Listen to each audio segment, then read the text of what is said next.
CBS 뉴스는 CBS 홈페이지 cbs.co.kr이나 노코뉴스 홈페이지 노코뉴스.co.kr, 스마트폰 애플리케이션과 팟캐스트를 통해 다시 보고 들으실 수 있습니다. 부산 소식입니다.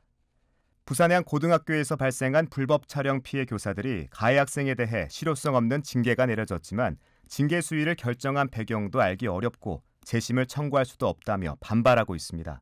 솜방망이 처벌 논란에 이어 교권 보호에도 구멍이 드러났다는 지적입니다. 김혜민 기자입니다. 부산 A고등학교 불법 촬영 피해 교사 B씨는 여전히 가해 학생들에 대한 징계 결과를 받아들일 수 없다고 분통을 터뜨렸습니다. 이미 대학까지 합격한 학생들에게 강제 전학 조치는 전혀 실효성이 없다는 겁니다. 징계를 결정한 교권보호위원회 내용을 알려달라고 요구했지만 교육청은 회의 내용은 비공개라며 이를 거부했습니다. 정보 공개 청구를 통해 회의록을 받았지만 가해 학생의 진술 내용 등 일부는 빠져 있었습니다. B씨는 피해 당사자임에도 정보 접근이 제한돼 교사 권리가 제대로 보호됐는지 모르겠다고 토로합니다. 이거 정보 공개를 신청하면 또 한 10일 정도 또 걸려서, 그리고 저희가 받은 회의록도 결국에는 그 가해 학생들이 한 말은 다 모르고 블러 처리돼 있거든요.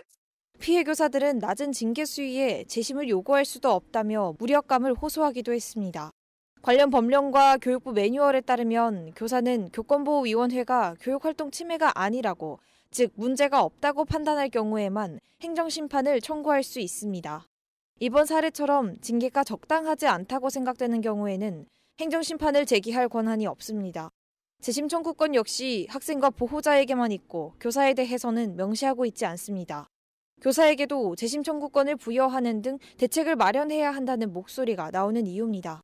김은혜 전교조 부산지부 정책실장입니다. 교육활동 침해 사안이 아님이라고 판결 난 경우에만 행정심판을 청구할 수 있게 되어 있어가지고 불공정하다라는 의견들이 많으시고, 교사의 권리를 보호해야 할 교권위원회가 제 역할을 못하고 있다는 비판이 커지고 있습니다. CBS 뉴스 김혜민입니다. 대내외 불확실성 속에서 경기 불황 우려가 커지고 있는 가운데 부산시가 민생경제 회복과 혁신 성장을 올해 경제 정책의 화두로 삼았습니다. 당장 다가오는 명절 성수품 물가 안정을 위해 팔을 걷어붙였습니다. 보도에 박중석 기자입니다.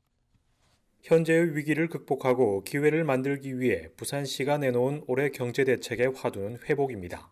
시는 오늘 오전 시청 대강당에서 새해 첫 민관합동 경제회의를 열고 부산시의 경제정책 방향을 공유했습니다. 시는 먼저 민생경제 반등을 위해 각종 지원책을 추진합니다. 소상공인의 경영 부담을 덜기 위해 1,800억 원 규모의 비타민 플러스 정책 자금을 지원하고 사업정리 도우미 지원 예산을 확대하기로 했습니다. 또 중소기업의 경영 안정과 디지털 전환 촉진, 기술 사업화를 적극 지원하는 한편 지역경제 역동성의 핵심인 스타트업의 성장을 도울 방침입니다. 지산학 협력 성장 모델을 만드는 것과 동시에 기업 수요 기반 현장 실무 인재 양성 정책도 계획에 담겼습니다. 시는 민생 회복과 혁신 성장이라는 경제정책 목표를 이루기 위해서는 지역 내 기관들 간의 협력이 무엇보다 중요하다고 강조했습니다. 박형준 부산시장입니다. 민관이 머리를 맞대고 경제의 어려움들을 좀 풀어내고 글로벌 허브 도시로 향하는 우리의 발걸음을 한층 재촉하는 계기가 되었으면 좋겠습니다. 한편 시는 오늘 오후 설 명절 물가 안정 대책 회의를 열고 최근 물가 동향과 시의 추진 상황, 기관별 대책 등을 논의했습니다. 시는 수요가 집중되는 과일과 채소류 등의 성수품 공급을 늘려 가격 안정을 도모하고 수급 안정 대책반 운영과 산지 집화 활동 등을 강화해 물가를 관리한다는 계획입니다. CBS 뉴스 박중석입니다. 정부가 추진하는 노후 계획 도시 재건축 선도지구로 선정되면 용적률이 법정 상한의 150%까지 상향되는 등 건축 규제 완화 혜택이 제공됩니다. 해운대 신시가지가 재건축 선도지구로 지정될 가능성이 높아지면서 부산 주택시장과 주거 환경에 큰 변화가 기대됩니다. 강민정 기자입니다. 준공 20년이 넘은 아파트가 밀집한 해운대구 신시가지가 지방 노후 계획 도시 중 재건축 선도지구로 지정될 가능성이 높아졌습니다. 국토교통부는 어제 정부 세종청사에서 회의를 열고 올해 부산 해운대를 포함한 인천 연수, 대전 둔산 등 주요 지방 노후 계획 도시를 선도지구로 지정해 재건축을 본격 추진하겠다고 밝혔습니다. 부산은 전국 14개 대상 지역 중 정비 기본계획 수립이 가장 빠른 지역으로 평가받고 있어 올해 선도지구로 선정될 가능성이 높습니다. 이번 정비 사업의 대상 지역으로는 약 3만 3천 세대가 거주하는 해운대 1, 2지구를 비롯해 3만 6천 세대 규모의 화명, 금곡지구도 포함될 것으로 전망됩니다.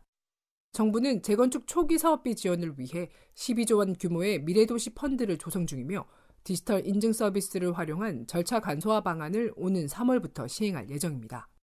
부산시는 그동안 주민들과 지속적으로 소통하며 사업 추진 과정에서 갈등을 최소화하기 위해 꾸준히 설명회를 열어왔습니다. 부산시 관계자입니다. 노객도시가 되면은 이제 용적률의 완화가 있고요. 안전진단이라든가 이런 부분들은 면제나 아니면 완화되거든요. 이번 재건축이 본격화되면 부산 부동산 가치 상승은 물론 정주 여건 개선에도 크게 기여할 것으로 기대됩니다. CBS 뉴스 강민정입니다. 한국은행 부산본부에 따르면 지난해 11월 부산 지역 실물 경제는 제조업의 경우 전자부품이 85.1% 늘어 전년 동월 대비 9.4% 증가했습니다. 반면 소비는 대형마트가 1.5% 줄었고 건설 투자도 착공 면적이 무려 71.4% 감소했습니다. 12월 중 부산의 취업자 수는 전년에 비해 16,000여 명 줄었습니다. 부산지법 동부지원은 부산도시공사가 오시리아 관광단지 쇼플렉스 사업 시행자인 아트아랑 측 상대로 제기한 소유권 이전 소송에서 원고 패소를 선고했습니다. 부산도시공사는 지난해 아트아랑 측이 대출이자를 미납하고 약정된 착공 기간을 어기자 사업 지연을 우려해 소유권을 돌려달라는 소송을 제기했지만 환수 요건을 충족하지 못해 1심에서 패소했습니다. 쇼플렉스 사업은 기장군 오시리아 관광단지에 추진되는 대규모 복합 문화예술타운을 만드는 사업으로 도시공사는 지난 2020년 아트아랑 측과 사업 계약을 맺고 부지 소유권을 넘겼습니다. 부산고법 민사 2-2부는 오늘 투표 보조를 지원해 참정권을 보장해달라며 발달장애인 A씨 등 3명이 제기한 소송에서 원심을 뒤집고 원고 일부 승소 판결을 내렸습니다. A씨 등은 2022년 제20대 대통령 선거 사전투표를 위해 남구의 한 투표소를 찾았다가 동행한 사회복지사의 투표 보조를 받지 못하자 소송을 제기했습니다. 원심은 발달장애 범위가 넓어 판정이 어렵고 비밀투표 원칙을 훼손할 수 있다는 이유로 원고들의 주장을 받아들이지 않았지만 항소심 재판부는 원고가 지명하는 2명의 투표 보조를 받을 수 있다고 판단했습니다. 끝으로 날씨입니다. 건조주의보가 발효된 부산은 내일도 대기가 매우 건조해 산불 등 각종 화재에 각별한 주의가 필요합니다. 기상청은 바람도 다소 강하게 불고 있어 작은 불씨가 큰 화재로 번질 가능성이 높다며 입산이나 야외 활동 시 화기 사용을 자제해 줄 것을 당부했습니다. 부산의 지금 기온 6.2도, 습도는 39%입니다.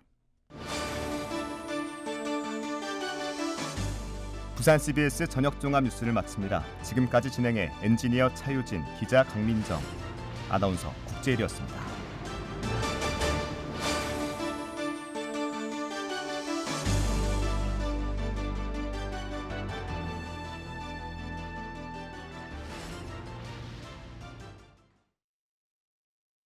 CBS